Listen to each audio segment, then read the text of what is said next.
You have to be relevant beyond your youth. In every industry today, the focus is going towards hiring young people. Why? Because young people, you can just give them pizza and a burger, make them work for 18 hours. They won't say I have a family commitment or I can't take a train at 11 o'clock or I have sugar.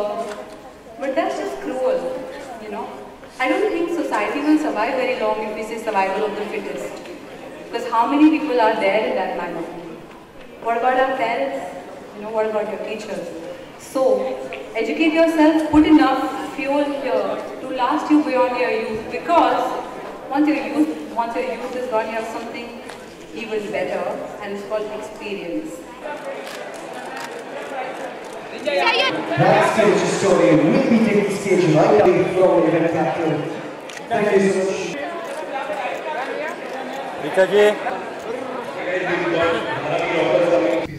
मुझे अच्छा लगा क्योंकि मुझे लगता है हर stage पे इंसान को वापस देना चाहिए सोसाइटी को। तो अभी स्टूडेंट्स जो हैं, मुझे ऐसा लगता है कि जब मैं स्टूडेंट थी शायद कुछ चीज़ें थी जो मैं किसी से नहीं पूछ सकती थी, पर अब अगर मुझे मौका मिल रहा है, जैसे ऑडियंस में ही कुछ 2-3 एस्पायरिंग एक्टर्स थे, अगर उनकी थोड़ी मदद होती है तो फिर why not.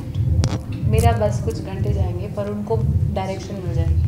It was somebody who hadn't even met me or seen me gave me a call and said, would you? I said, no, I'm 23 years old. They said, oh, sorry. So I'm saying I was just making a point about how casting is done sometimes.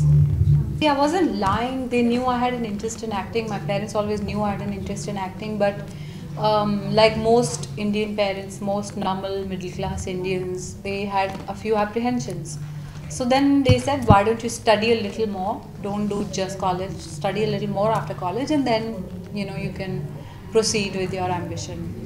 And that's what I did. I studied a little more. I happened to love what I was studying, and it really benefited me. Even today, as an actor, it benefits me. क्योंकि मैं young हूँ ना, इसलिए आज से 10 साल बाद हो सकता है कि मुझे थोड़ी मुश्किल हो, ये हो सकता है। यही वजह है कि आप oh wow, thanks man. Guide नहीं, मुझे अभी अगर यूथ है, अगर उसको चैनलाइज नहीं करेंगे तो वो बिखर जाएगा।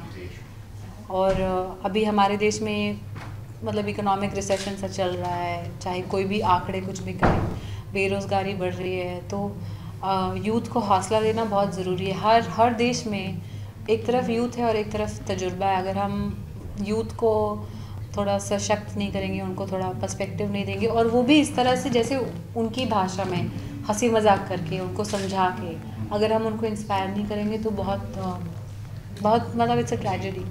हाँ, होता है कम, यहाँ आना मेरे लिए मुश्किल था, पर मैं आ गई। कुछ घंटे निकालने की बात है। अगर पहले से पता होता है कि हाँ इस दिन आना है और ये काम करना है तो हो जाता है। अभी एक स्क्रिप्ट डेवलप कर रहे हैं जो फीचर स्क्रिप्ट है। हालांकि बहुत सारे लोग बहुत सारी शॉर्ट फिल्म्स के साथ हमें अप्रोच कर रहे हैं, पर मैंने प्रोडक्शन एक्चुअली अपने दोस्त की मदद करने के लिए की थी, और मैंने तब इतना एम्बिशियस प्लान नहीं बनाया था कि पर मुझे लगता है कि डिजिटल कंटेंट मेरे लिए इंटरेस्टिंग है और फिल्म्स, तो हाँ उस दिशा में काम चल रहा है।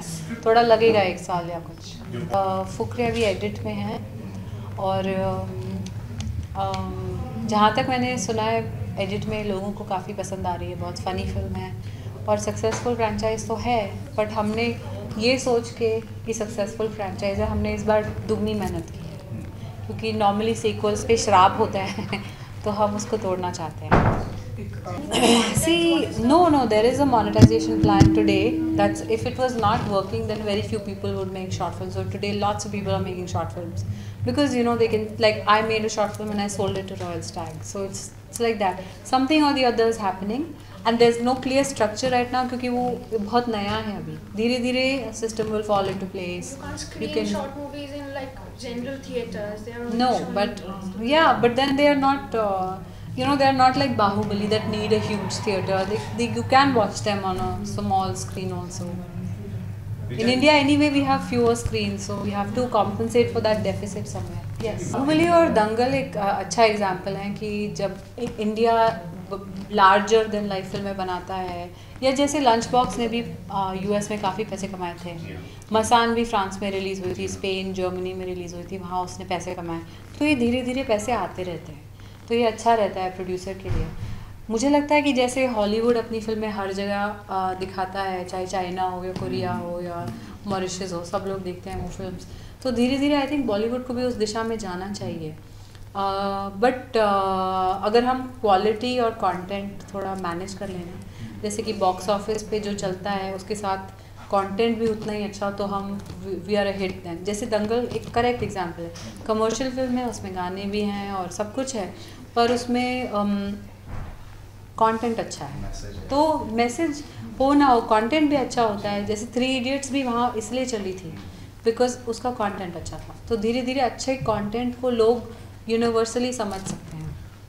नहीं, मुझे लगता है हम बहुत ज़्यादा मार्केटिंग कर रहे हैं। तो टीवी पे भी आ जाते हैं, न्यूज़पेपर में भी आ जाते हैं, होर्डिंग पे, रेडियो पे, फ़ोन पे।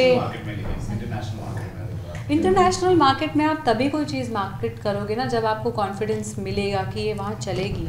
No one wants to waste money. अगर अभी दंगल और बाहुबली ने पैसे कमाए हैं तो धीरे धीरे more people will spend money on marketing overseas also. इनको वो पसंद आई है। Thank you guys, thank you. Sorry मैं 1-on-1 नहीं कर पाई, मेरे को भागना है।